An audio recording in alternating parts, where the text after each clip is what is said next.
வணக்கம். இன்னைக்கு நம்ம ரோஸ் கெமிக்கல்ஸ் மதுரையில் டிஷ்வாஷ் லிக்விட் வந்து நம்ம எப்படி ரெடி பண்ணுறது, லைக் விம் ஜெல்ன்ற அந்த டிஷ்வாஷ் லிக்விட் வந்து நம்ம எப்படி ஸ்டெப் பை ஸ்டெப்பாக 20 லிட்டர் நம்ம தயாரிக்கிறோம் வெறும் ரா மெட்டீரியல்ஸ் மட்டும் வச்சு அப்படின்றத இந்த வீடியோ நம்ம ஸ்டெப் பை ஸ்டெப்பாக பார்ப்போம். வாங்க வீடியோக்குள்ள போவோம். இப்போ நம்ம 20 லிட்டர் டிஷ்வாஷ் லிக்விட் செய்ய போகிறோம். இதுக்கு தேவையான பொருள் காஸ்டிக் எடுத்திருக்கோம், ஆசிட் சில்லரி எடுத்திருக்கோம், எஸ்எல்எஸ் பேஸ்ட்டு சிடி எடுத்திருக்கோம், இதுக்கு லைம் பவுஃபைம் எடுத்திருக்கோம், ஜி சால்ட் எடுத்திருக்கோம், திக்னர் பவுடர் எடுத்திருக்கோம். இதுக்கு தேவையான கலர்ஸு 2 லிட்டர் தண்ணி ஊற்றிக்கிங்க. அடுத்து பெரிய பக்கெட்டில் ஒரு 4 லிட்டர் தண்ணி ஊற்றிக்கிங்க. காஸ்டிக் எடுத்துக்கிட்டு அந்த சின்ன பக்கெட்டில் வந்து கொட்டிடுங்க. அதை கொட்டிட்டு கொஞ்சம் தள்ளி நின்றுங்க. அது கொஞ்சம் நெடி இருக்கும். அது எல்லாம் அந்த நல்லா போட்டு ஹீட் ஆறுனதுக்கப்புறம் அந்த காஸ்டிக் வந்து லையாக மாறிடும். அது நல்லா பிளெண்ட் பண்ணி விட்டுருங்க. உடனே காஸ்டிக்கை கொட்டிட்டு நல்லா பிளெண்ட் பண்ணி விட்டுருங்க. நல்லா அந்த ஹீட் எல்லாம் ஆறுனதுக்கப்புறம் அது காஸ்டிக் வந்து பார்த்திங்கன்னா லையாக மாறிடும். அது இதை வந்து ஒரு 3 மணி நேரம் அப்படியே விட்டுருங்க. அதை வந்து பக்கெட்டில் வந்து ஆசிட் சில்லரியை வந்து நல்லா கொடுத்துட்டு அதையும் நல்லா பிளெண்ட் பண்ணிடுங்க. நல்லா அதை கொஞ்சம் கொஞ்சமாக ஊற்றி அந்த தண்ணியில் நல்லா கலந்து விட்டுருங்க. அடுத்து இன்னொரு பாட்டிலையும் நம்ம எடுத்து கொடுத்துருவோம். அதில் நல்லா தண்ணி எல்லாம் சேர்ந்து நல்லா மிக்சிங் ஆகணும். அது மிக்சிங் ஆனதுக்கப்புறம் இதே ஒரு 3 மணி நேரம் அப்படியே விட்டுருங்க. அதை நல்லா பிளெண்ட் பண்ணி விட்டுட்டு ஒரு 3 ஹவர்ஸ் அப்படியே ரெண்டையும் ஒரு ஓரமாக வச்சுருங்க. அதை இது இப்போ நம்ம தண்ணியில் போட்டாச்சு. இப்போ நெடி எல்லாமே டவுன் ஆகிரும். சூடும் பயங்கர சூடாக இருக்கும். 3 மணி நேரம் கழித்து பார்த்தீங்க அப்படின்னா சூடு எல்லாமே டவுன் ஆகிரும். இப்போ 3 ஹவர்ஸ் ஆயிடுச்சு. இது நல்ல அந்த சூடும் டவுன் ஆயிடுச்சு. இப்போ இதை வந்து ரெண்டையும் ஒன்றா ஆட் பண்ணலாம். இதை ஆட் பண்ணும்போது நீங்கள் மொத்தமாக ஊற்றிடக்கூடாது, கொஞ்சம் கொஞ்சமாக ஊற்றணும். இதை ஏன் நம்ம கொஞ்சம் கொஞ்சமாக ஊற்ற சொல்கிறோம் அப்படின்னு கேட்டிங்கனாக்கா, மொத்தமாக ஊற்றுனீங்க அப்படின்னாக்கா pH லெவல் வந்து கூடிடும். அது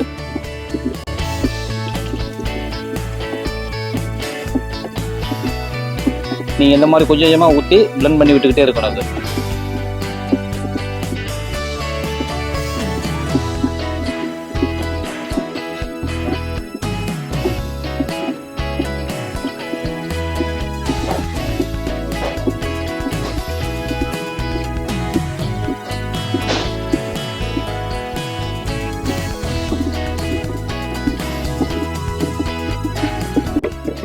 ரெண்டையும் ஒன்றா ஆட் பண்ணியாச்சு.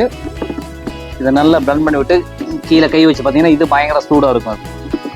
இந்த சூடு ஆடுறதுக்கு இதுவும் கொஞ்சம் ஒரு 3 மணி நேரம் டைம் எடுக்கும். இதுக்கு மட்டும் இன்னும் ஒரு 3 ஹவர்ஸ் மட்டும் வெயிட் பண்ணியிருக்கலாம். இப்போ ஒரு 3 மணி நேரம் ஆயிடுச்சு. சூடு எல்லாம் டவுன் ஆயிடுச்சு. இப்போ அடுத்து வந்து பேஸ்ட் எஸ்எல்எஸ் பேஸ்ட் கொடுத்துடலாம். நம்ம அதை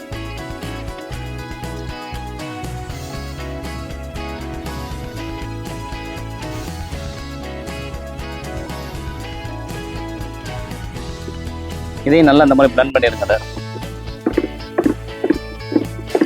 பிளெண்ட் பண்ணி இந்த பேஸ்ட் எல்லாம் சேர்ந்து கரையணும். அதில்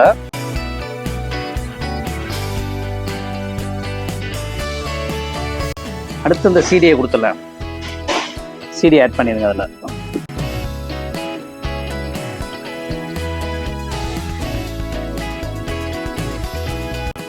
ரெண்டையும் கொடுத்தாச்சு. நல்லா இந்த மாதிரி பிளெண்ட் பண்ணிடுங்க. அதை பிளெண்ட் பண்ணி விட்டுக்கிட்டே இருங்க. அந்த பேஸ்ட்டு சீடியை எல்லாம் சேர்ந்து இதோட கரைஞ்சிடுறது. அடுத்து பர்ஃப்யூம் ஆட் பண்ணிடலாம்.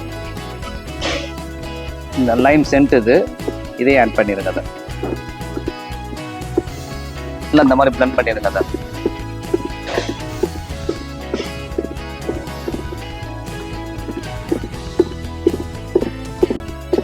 பிளெண்ட் பண்ணிட்டு பேலன்ஸ் வாட்டர் கொடுத்துருங்க. அதை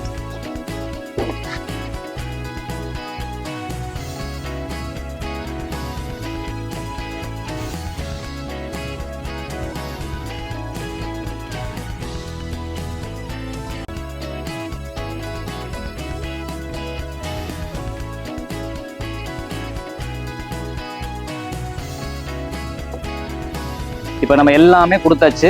இப்போ நல்லா ஃபுல்லாக ஃபோமிங் இருக்குது. ஒரு 6 மணி நேரம் கழிச்சு பார்த்தீங்க அப்படின்னாக்க நல்லா கிளியராக இருக்கும். கிளியராக இருக்கும்போது நம்ம கலர் வந்து ஆட் பண்ணிக்கலாம். அது 6 மணி நேரம் ஆயிடுச்சு. 6 மணி நேரம் ஆனதுக்கப்புறம் பாருங்கள் ஒரு ட்ராப் நுர கூட கிடையாது. நல்லா கிளியராகவும் ஆயிடுச்சு.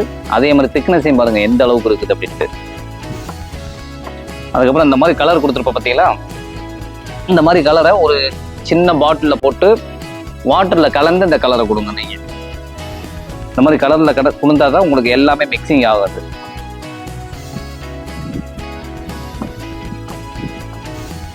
இந்த மாதிரி கலரை வந்து உங்களுக்கு எந்த அளவுக்கு தேவையோ அந்த அளவுக்கு நீங்கள் கொடுத்துக்கிட்டா போதும். நீங்கள் மிக்சிங் பண்ணுறதுக்கு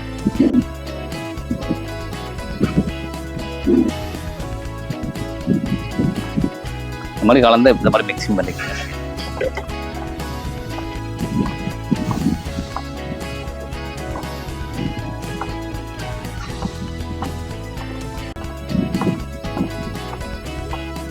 இந்த கலர் போட்டோன்னே பாருங்க, நல்லா எல்லா இடத்துலையும் டோட்டலாக மிக்சிங் ஆயிடுச்சு.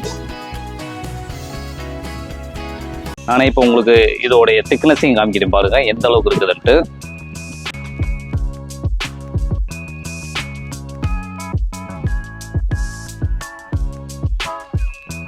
இதே மாதிரி ரா மெட்டீரியல் வச்சு நீங்களும் மேக் பண்ணிக்கலாம். இது யாருக்கெல்லாம் யூஸ் ஆகும் அப்படின்னாக்க, உங்களுடைய பார்ட் டைம்ல நீங்க வீட்டில் இப்போ ஒரு ஃப்ரீ டைம்ல சும்மா இருக்கீங்க அப்படின்னாக்கா, இன்கேஸ் உங்க பசங்க ஸ்கூல்ல படிக்கிற பசங்களுக்கு கூட வந்து நீங்க அந்த ஸ்கூல்ல கூட நீங்க ஒரு ஆர்டர் எடுத்துடலாம். நீங்க ஒரு கான்டாக்டை வச்சு உங்க சைட்ல வந்து ஒரு ஃப்ரெண்ட்ஸ், இப்போ உங்க பசங்களை வச்சு அவங்களுடைய பேரண்ட்ஸ் உங்களுக்கு பழக்கமா இருக்கும், அவங்க கிட்ட நீங்க ஒரு பிசினஸ் எடுத்து பண்ணலாம். நீங்க இதை இந்த மாதிரி பிசினஸுக்குள்ள ஆப்பர்ச்சுனிட்டி ஏகப்பட்டது இருக்குது. கொஞ்சம் நீங்களே யோசிச்சு பண்ணாங்க நல்ல பிசினஸ் மேக்கிங் பண்ணிக்கலாம் நீங்களே இந்த மாதிரி.